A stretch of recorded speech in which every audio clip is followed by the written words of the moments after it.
શ્રી રામાભ્યામ નમઃ। કાલે આપણે સંધ્યા કરવાના લાભ જોયા। આજે આપણે સંધ્યા ન કરવાના જે દોષો છે તેને જોશું। જે દ્વિજ સંધ્યા નથી કરતો, પરાશર સ્મૃતિ અધ્યાય 2 શ્લોક નંબર 9 માં કહેલું છે કે સંધ્યા હિનો અશુચિ નિત્યમ અનર્હ સર્વ કર્મસુ યથા મૃતો હિ સદ્વિજો ન ચ દ્વિજોપી સસ્મૃતિ। જે દ્વિજ સંધ્યા, દ્વિજ અર્થાત બ્રાહ્મણ, ક્ષત્રિય અને વૈશ્ય, જે દ્વિજ સંધ્યા વંદન નથી કરતા તે પ્રતિદિન અશુદ્ધ છે। હવે જે અશુદ્ધ છે તેને ધાર્મિક કર્મ કરવાનો અધિકાર જ નથી। અર્થાત જે દ્વિજ સંધ્યા વંદન ઇત્યાદિ નથી કરતો તેમને કાંઈ પણ પૂજા, હવન, હોમ ઇત્યાદિનો અધિકાર જ નથી। અને યથા મૃતો હિ સદ્વિજો, તે વ્યક્તિ જીવતા જીવ પણ તે મૃત સમાન છે।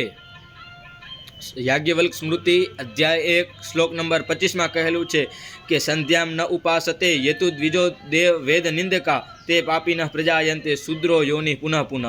અર્થાત તેમને આગલા જન્મમાં શૂદ્ર યોનિને પ્રાપ્ત થાય છે। જય ગિરનારી।